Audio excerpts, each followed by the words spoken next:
The hall remained quiet as guests circled the low table and studied each other. Hwaeun sat and offered a faint smile while attendants checked his bandage. Voices turned to the Sa household and to Gongsun Ming's altered bearing. One guest asked if the seated man was Li Jinian and received confirmation. An attendant produced a paper list of people for the conference the next day. Fingers traced names and someone asked who had recommended Gongsun Ming's previously. The roster bore repeated annotations, recommended by Aoyang, who written again and again. A dark sketch of a cloaked figure lurked beneath the scrawl and unsettled them. Eyes shifted toward the doorway and speculation tightened into a wary silence. Someone breathed the name aloud, and the room froze with sudden recognition. They had named him Aoyang's who, and the mention carried a cold weight. The assembled guests waited to see who would step forward next or speak. The hall had quieted as guests shifted their attention toward the low table and Hwaeun. He sat with a faint smile while attendants adjusted the bandage at his temple. A dark-voiced man interrupted and demanded that collaborators with the Aoyang clan speak up. The name of Aoyang who hung in the air and tightened every pair of eyes.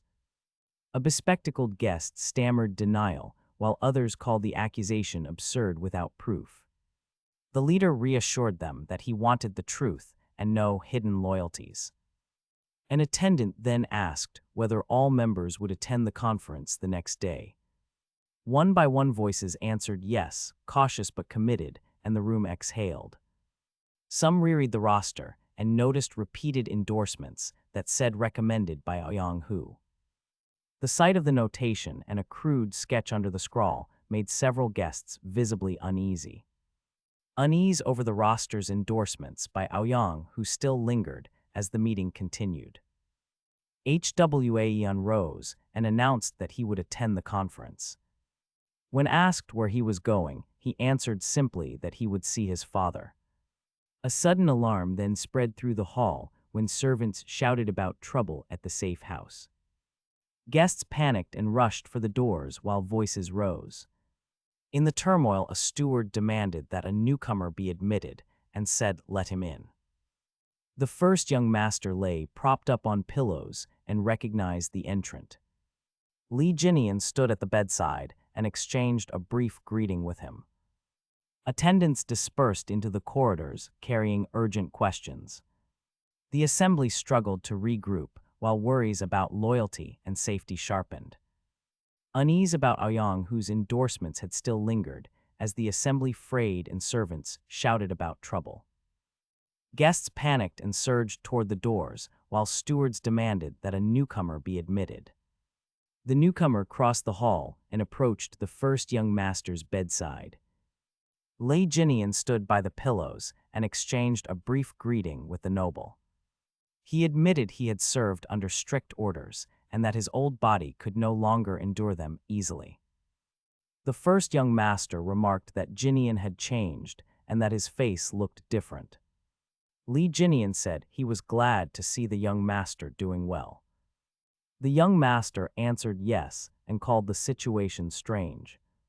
Nearby, a blue-haired youth watched quietly and thought about growing up without parents, uncertain what a father felt like. The hall remained unsettled as attendants dispersed with urgent questions.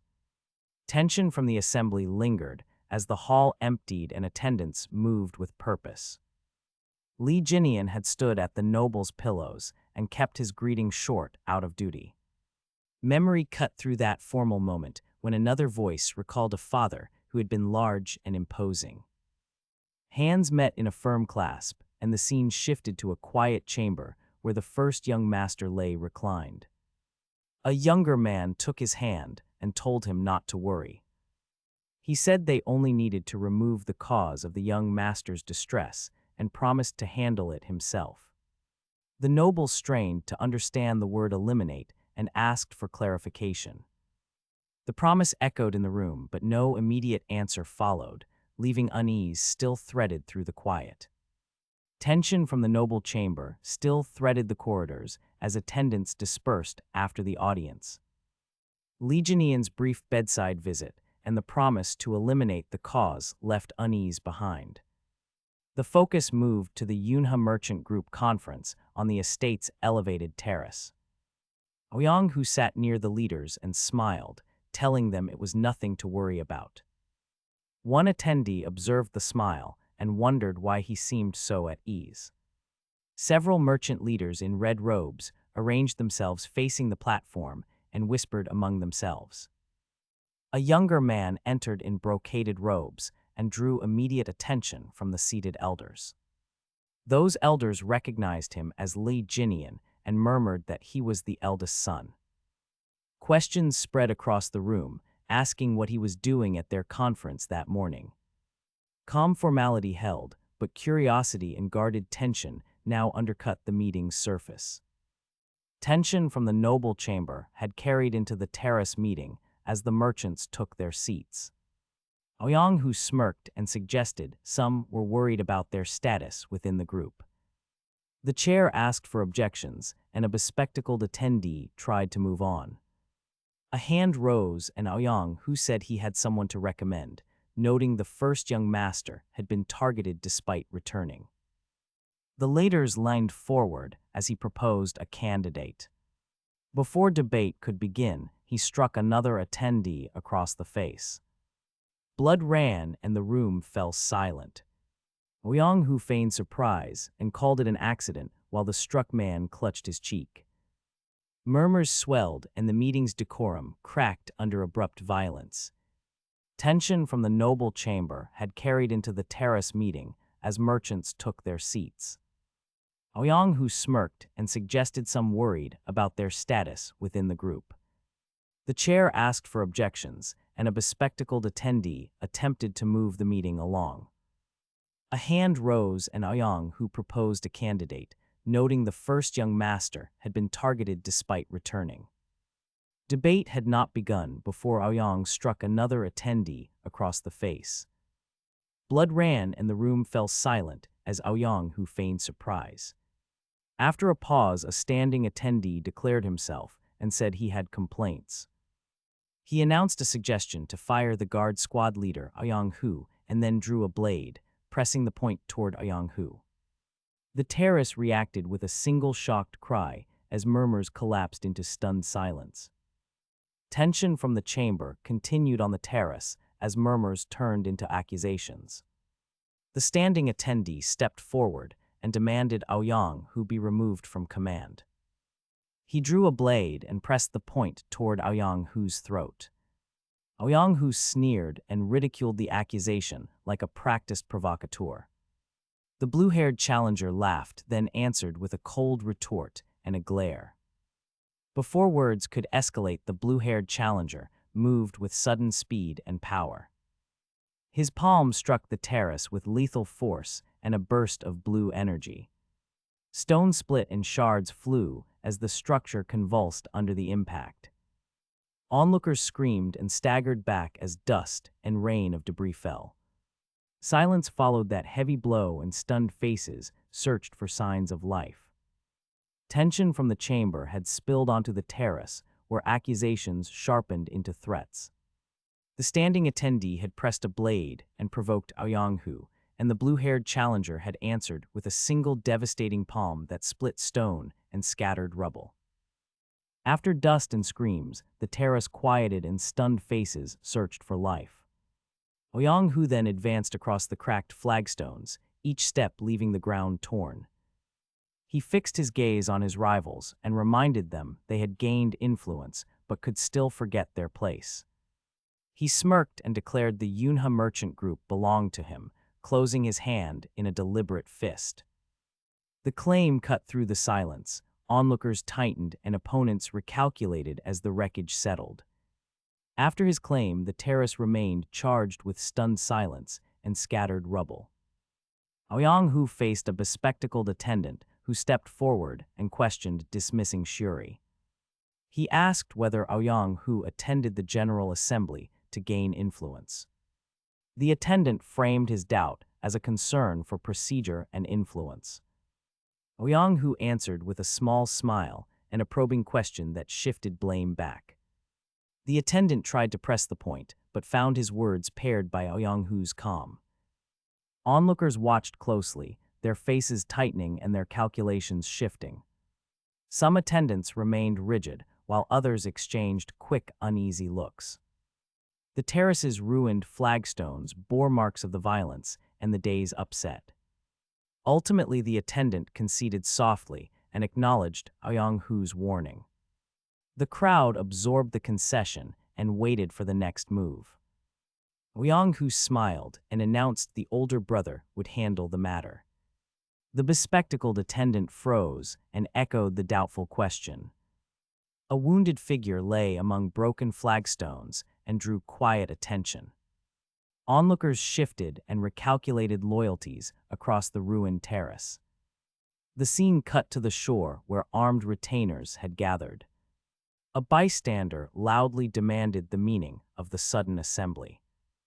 Two men stepped forward with blades and forced the issue. One accused another of drawing steel against the young master and called the act murder. Guards hesitated between duty and panic as orders hung unspoken. Someone barked that young Master Jai Som should step back. Faces hardened and whispers spread as plans shifted. The terrace waited, its broken stones marking the day's violence. Ouyang-hu had smiled and signaled his brother would take charge of the matter. A wounded figure lay amid ruined flagstones while onlookers shifted loyalties in silence. On the shore, armed retainers gathered as a bystander demanded the purpose of the assembly. Two men had stepped forward with blades and accused another of attempted murder. Guards hesitated between duty and panic as orders remained unspoken and tension mounted. Later, a line of armed men filled a doorway, confronting a small group inside. A close gaze acknowledged the accusation, and a man replied with a cold smirk. He called the attack brazen and mocked any idea of leniency or simple justice. Soldiers demanded answers, while a negotiator taunted about a retirement plan and exile. A suggestion to let the scoundrel recuperate and arrange a marriage was raised. Whispers tightened into plans as faces hardened and the terrace waited for a decision. The first young master lay in a bed while a caretaker watched his breathing. A child held an escort's hand as two shadowed figures lingered near a stone doorway. A smirking man stepped forward and taunted those gathered about past violence and broken oaths. He declared that mercy would not be given then, made a quick, brutal motion toward a prone target. Laughter burst from several men as the assault landed and blood darkened the flagstones. Feet stamped and a voice tried to steer the crowd toward order, but the mood had fallen into menace. Talk turned to ransom and consequence, and someone spoke Gongsun's name aloud. Faces closed as feigned comfort and cold jokes were offered, while plans formed and the terrace waited for a decision. The terrace had already turned cold as men argued ransom and spoke Gongsun Ming's name aloud. Han Yop stepped forward and resumed his taunt, then made a sudden brutal motion toward a target.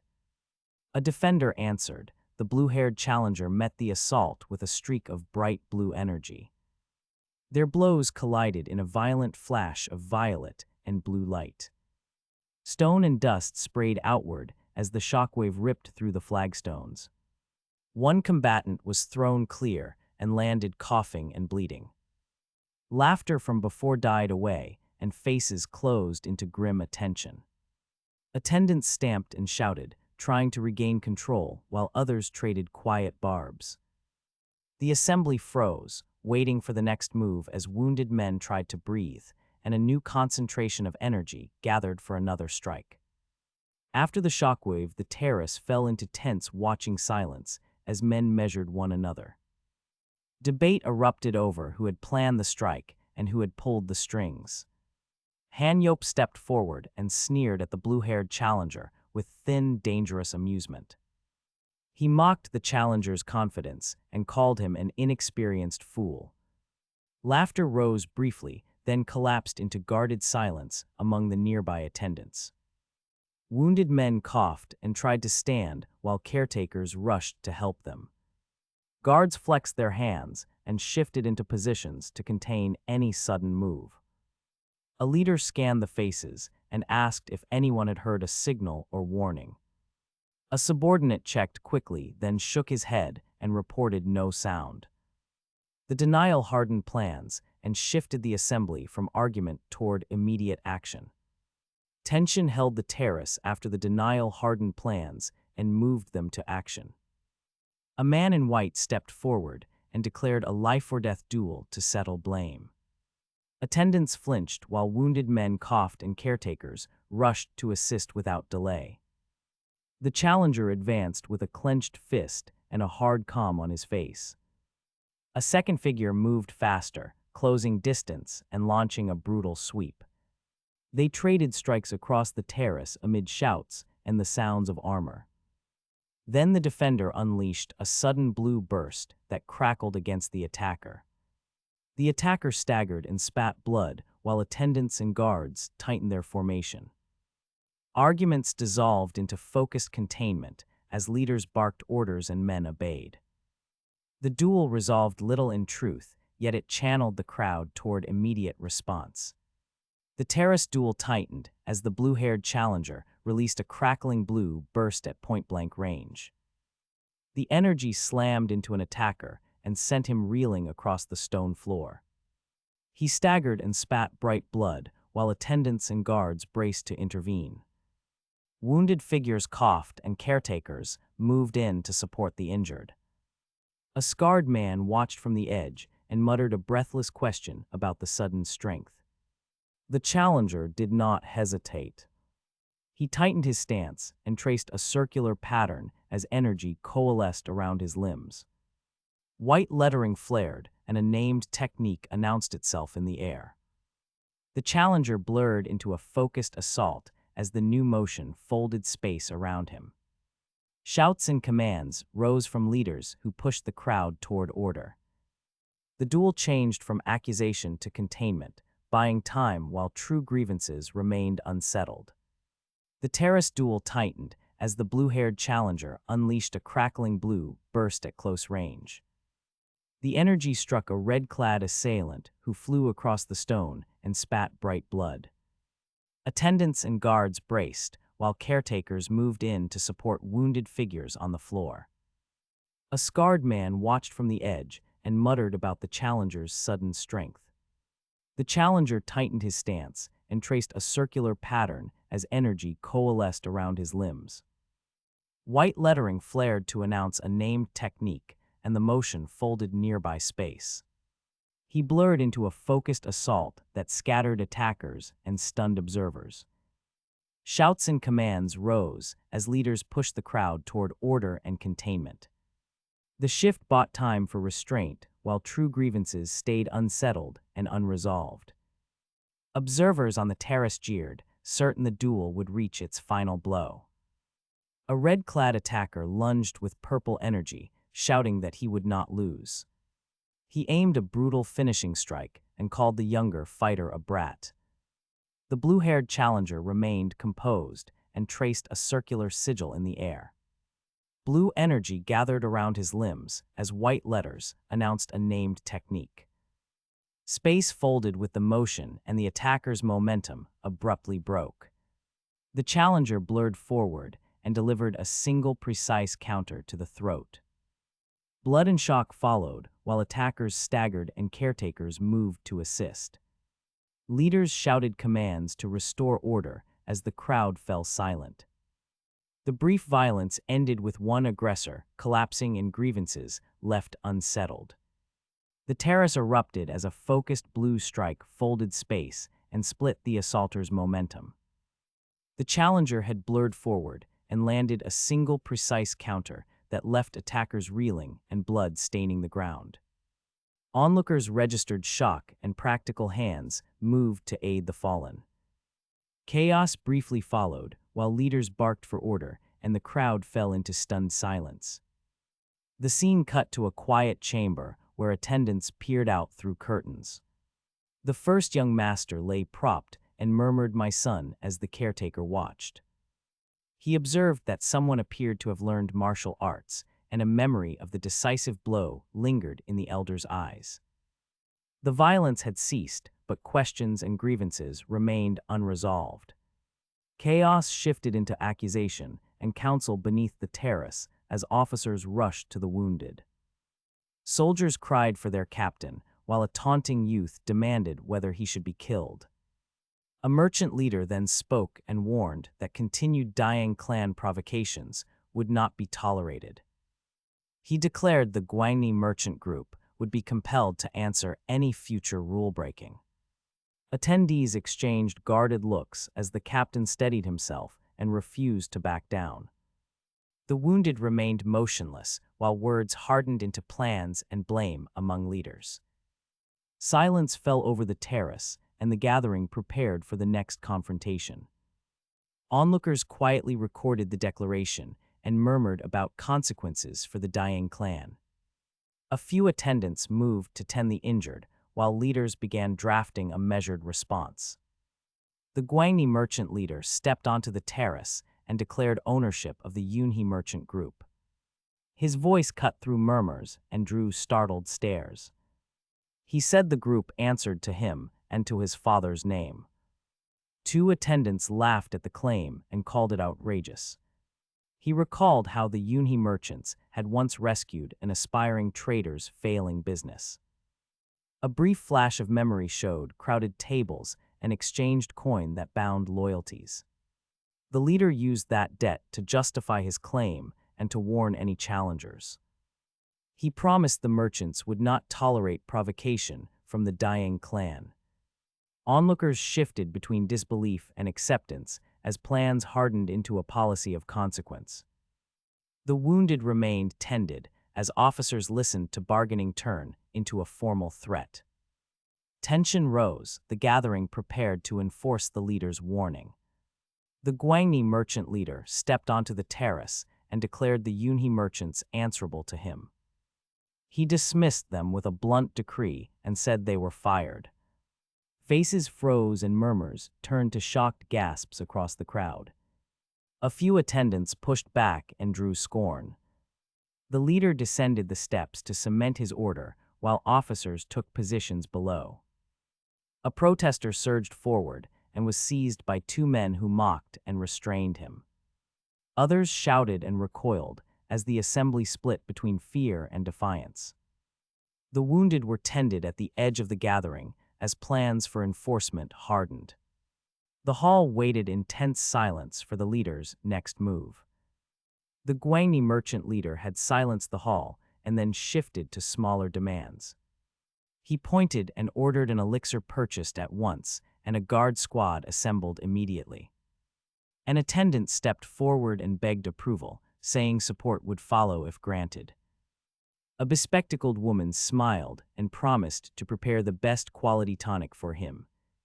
The leader decreed buying the elixir and hiring new guards would keep rivals occupied. The scene cut to dusk light falling on a low tavern and courtyard. Inside, three men gathered around a table and spoke of recruits and targets. One man said he already had people in mind and named a suspect aloud. Another asked for confirmation, and the final man repeated the name Li Jinian. Plans tightened and quiet nods passed as they prepared to act swiftly. The Guangni merchant leader's decree had set a chain of small operations in motion across the city. A few days later, dusk fell over the merchant quarter's low, tiled roofs. Two men walked beneath the covered corridor and spoke in low voices about recruits and targets.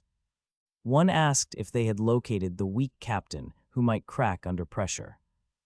The other said he had not found the captain yet, but had been tracking a lead since dawn. Their exchange grew terse as they measured risk and timing for the strike. The taller man smiled and posed the question as if to test the other. The reply sidestepped confirmation and kept the plan fluid and flexible for now. They paused to watch a lone figure moving in the courtyard below. Earlier conspirators had named Li Jinian as a priority, and those arrangements remained in place. The Guangni merchant leader's decree had set covert operations moving across the city that week. Dusk settled over the merchant quarter, and two men walked beneath a covered corridor. They spoke in low voices about recruits' targets and a weak captain. Their exchange grew terse as they measured risk and timing for the strike. Nearby laborers complained about long shifts and deliveries that had left them exhausted. A composed man in white stepped forward and listened to the complaints. He questioned whether young Master Jinban could still effectively take the role. He disclosed the core problem. He needed someone to fill their place before the operation began. Earlier arrangements had named Li Jinian a priority, but those plans still required replacement options. He scanned the nearby rooftops toward the illuminated merchant guild hall as lantern light flared. He located the gathering and said plainly there they were ready to move. The Guangni merchant leader's decree had set covert operations in motion across the merchant quarter. That night, two men argued quietly over recruits and a weak captain while laborers complained about long shifts. Inside a crowded tavern, a sudden brawl erupted, chairs overturned, and a knife flashed. Patrons ducked as violence spilled through the room. Two men at a side table exchanged hushed words and then froze. One whispered the name of the Fist King. They feared the legendary fighter might intervene. Above the roofs, a composed man in white had watched the guild hall and the gathering below. He stepped from shadow, hands folded behind his back, and moved toward the entrance. Faces inside the tavern turned as the tension of the planned strike tightened around the coming operation. A low dispute in the tavern had escalated into threats over recruits and a weak captain. Patrons shifted as a knife flashed and murmurs named the Fist King. Dan Wusung moved from shadow and crossed the room with calm purpose. He confronted a burly man who had taunted him and then struck, sending the man to the floor. Conversation halted and plans frayed as witnesses feared exposure. Dan departed and then arrived at the merchant hall where two leaders stood awaiting him. They rose and offered curt greetings. Faces in the room registered recognition and some unease. The leaders welcomed him back and noted his timely return. The brief confrontation tightened the merchant quarter's covert tensions and raised the stakes for the planned operation. Voices had dropped into a tense dispute over recruits and a weak captain in the tavern. A knife flashed and patrons murmured the Fist King's name. Dan Wusung stepped from shadow and crossed the floor with quiet purpose. He confronted a burly man who had taunted him and struck, sending the man to the floor. The room fell silent, and witnesses feared exposure of their plans. Dan left and later entered the merchant hall where two leaders waited. They rose and offered curt greetings and noted his timely return. Faces around the table registered recognition and thin unease. One leader reminded Dan to show concern for a man named Li Jinian. Panels noted Li Jinian and Chul Mayung had been friends since childhood. Narration added that their friendship included one-sided violence and financial exploitation. A small sack of coins appeared on the table as a quiet confirmation of those ties. The exchange tightened the quarter's covert tensions. Dan Wusung moved through the merchant hall as leaders exchanged careful remarks about recruits and a weak captain. One merchant proposed violent disposal, while others feared exposure and the consequences that would follow. Voices lowered and calculation replaced impulse as they weighed value against risk. They kept the target unnamed while referencing Chul Mayung and Li Jinian in measured tones. A small sack of coins sat on the table and served as a material confirmation of intent. Dan watched their faces and noted the choice to preserve assets rather than invite public scandal. A leader then confirmed the plan, and another acknowledged execution would proceed quietly. The meeting ended with guarded smiles and an understanding to hide the decision from outsiders. Gongsun Ming's rose and demanded the vault key in a steady, quiet voice. A small sack of coins appeared on the table as material confirmation of intent. Attendees exchanged brief, uneasy glances, and someone asked if they wanted money. Another voice said they should take cash for now to avoid public scandal. Dan Wusung watched their faces and noted calculation replacing impulse across the room. A leader cautioned about upbringing and the risk of exposure if they acted rashly.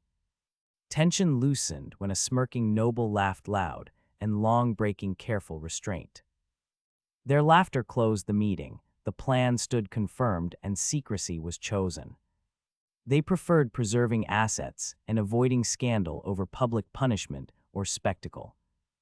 They dispersed with guarded smiles, agreeing to keep the decision hidden from outsiders. The room erupted in mocking laughter, aimed squarely at young Master Jinbon. A palm hit the table to underscore their cruel enjoyment of his discomfort. One attendee offered money and a discreet loan to prevent public scandal. Jinbon recoiled as another man stepped forward and gripped his collar forcefully. The grip came with a flat warning that there was nothing inside for him. Dan Wusung watched and measured faces while calculation replaced impulse in the room. Their leaders counseled secrecy and private solutions to protect family standing and assets.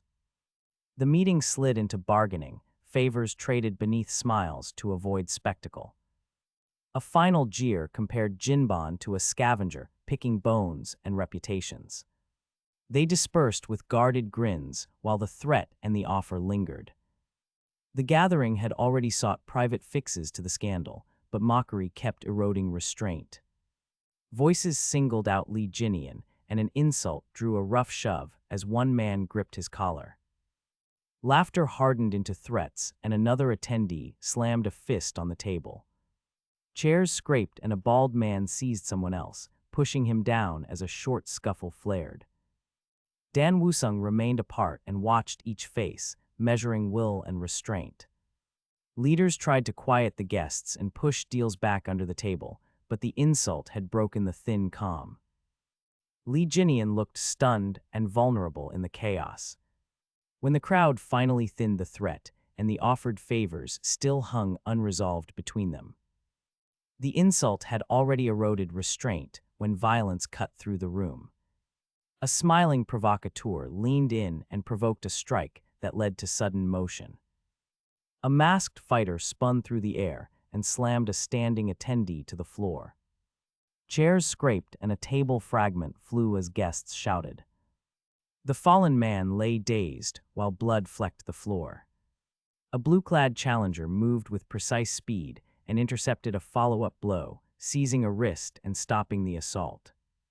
Dan Wusung watched from the edge of the crowd and measured each face. Leaders scrambled to restore control, even as fear and the unpaid favors lingered in the charged air. Violence had already fractured the gathering when the blue-clad defender cut off the assault. The masked fighter's follow-through sent a heavy boot across a table and into a man's chest. The standing attendee emitted a strangled groan and collapsed, blood flecking the floor. The assailant's momentum failed and he tumbled to the boards, stunned and gasping. The blue-haired challenger had intercepted the wrist and halted the follow-up strike with a flash of light. Dan Wusung stood at the crowd's edge and measured every face with cold focus. The room filled with shouted orders as leaders rushed forward to seize control. One attacker hissed that this outcome was unexpected. A nearby man crouched over the fallen and muttered that they would stand back up again. For the moment, balance shifted toward defense. Violence had already split the hall when the blue-clad defender halted further blows. The masked fighter's boot had flattened a table and crushed a man's chest. A standing attendee collapsed groaning. The blue-haired challenger intercepted a wrist, stopping a second strike with a blinding motion. Dan Wusung watched from the crowd and measured each face with cold focus. Two bald assailants surged forward and shouted as they lunged in unison. A swift counterstroke struck them close and sent both men reeling across the floor. Movement blurred and then vanished from sight, leaving the attackers dazed and searching. They barked questions and staggered to find where their opponent had gone. For the moment, the balance shifted toward defense and leaders pressed to secure order. Violence had already split the hall until a long-haired defender moved through the throng. He struck with economy and sent two attackers crashing to the floor within heartbeats. He closed on one man, planted a controlling grip, and forced their heads together to still them. The defender measured their value and declared they were too valuable to be left to rot. He addressed them as twins and fixed them with a silent appraisal. Then he restrained them with both hands and drove the point home with a cold warning. The crowd quieted as leaders moved to secure order around the restrained assailants. Dan Wusung watched with the same cold focus as before and let the defender hold custody. For the moment, the balance shifted toward containment and the threat receded. Violence had split the hall until a long-haired defender carved a path and downed two attackers with economy. He closed on one man, forced their heads together, and held both in a firm, controlling grip. The defender judged them too valuable to waste and issued a cold warning before leaders moved in to secure order. Dan Wusung watched with steady focus and allowed the defender to retain custody while containment took hold. Dan then stood at the top of the stairs in white robes and announced that only one remained. A wounded man pushed himself up and cursed as he steadied his stance. Dan offered a soft, almost amused greeting and named him Myungho. The brief exchange eased tension and signaled a pause until authority fully restored the hall. Dan Wusung stood at the hall's center in white robes and declared only one remained. A wounded man pushed himself up, swore, and forced his legs to steady under him. Dan offered a soft, amused greeting and named the man Myungho plainly. Myungho spat a rough curse, then complained about pain and lack of warning. He demanded answers and blamed Dan for not telling him to prepare. Dan's smile did not change, but his eyes registered concern and calculation. Attendants moved in to secure the wounded and to restore full order to the hall. The brief exchange eased tension and left both men facing the next obligation. Dan watched Myungho with steady focus as leaders assumed control and containment began. Dan Wusung remained at the hall's center in white robes and addressed the wounded man with a cold tease. Myungho pushed upright, spat a curse, and warned others not to come closer while grimacing from pain. The brief verbal clash pulled attendants nearer and raised the room's tension. A red-clad challenger then stepped forward, lifted a blade, and shouted a provocation about the first strike. Someone at the doorway peered in confusion as the assailant lunged with raw speed. The hall erupted as the attacker connected, wood and air tore, and a figure slammed backward across the floor amid splinters. Attendants rushed in, and leaders called for containment. Dan watched the violent ripple with steady focus, unreadable, as the crowd braced for the next move. Dan Wusung watched the attackers strike and waited for an opening to respond. A swift counter struck true and sent the assailant tumbling through splintered wood. His face registered a cold amusement as he delivered a sharp, cutting line. Electricity erupted violently around the fallen man and crackled across the room. The victim screamed and collapsed against the floor while blue sparks danced on skin. Attendants rushed forward but hesitated beneath the raw force filling the hall. Dan's expression stayed unreadable, yet he moved with deliberate economy and precise motion. A voice near the doorway muttered about how dangerous the day had become. The hall fell quieter after the cry, yet tension remained ready to snap again. Leaders barked orders to contain the wounded and secure every exit without delay. Dan Wusung moved through the rubble with measured steps after the assailant collapsed. He leaned over the nearest man and tested his reactions with a single sharp prod. Blue sparks still licked the injured man's skin as he gagged and tried to steady his breath. Attendants gathered at the edges of the room, tense and unsure beneath the lingering electric force. Dan kept his expression controlled and spoke once with curt impatience, ordering the man to wake and focus. The wounded croaked a broken reply, while others scrambled to bind wounds and check exits. Commands echoed from the doorway as leaders called for containment and patrols. Laughter cut the tension when a red-haired figure stepped forward and announced himself with a grin.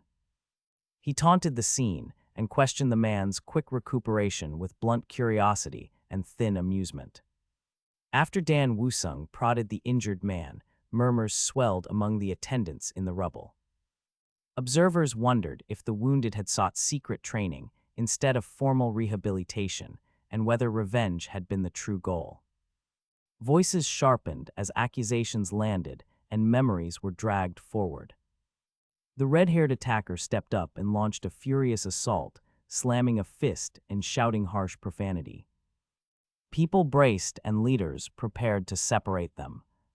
A broad-faced companion then laughed and offered help in a familiar tone, urging the wounded to speak.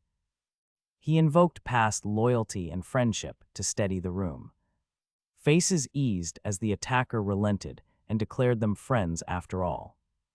Dan watched with steady control while attendants bound wounds and leaders restored containment and patrols. The scene eased as a broad-faced man laughed and framed the decision as friendship. He clapped the injured man's shoulder and insisted they were brothers now. Voices rose then softened when others echoed congratulations and patted wounds. Dan Wusung remained at the edge observing with restrained control and quiet patience. Leaders moved to separate people while attendants bound cuts and steadied the injured. The man who had attacked earlier shouted brotherhood and performed a show of loyalty. Crowd members offered rough congratulations, calling strength and solidarity in a rugged tone. Under the laughter, the wounded man questioned the meaning of sudden kinship. A caption hinted at his lonely past, work with a rusted blade and hard survival. Tension lingered as the room accepted the show, but suspected deeper motives. Dan Wusung watched from the edge with a cold, composed gaze. Gongsun Ming stepped forward and called Myungbo and Jinbo by name, framing the bond as lifelong. He asked if they truly consented, and Myungbo answered obediently, yes.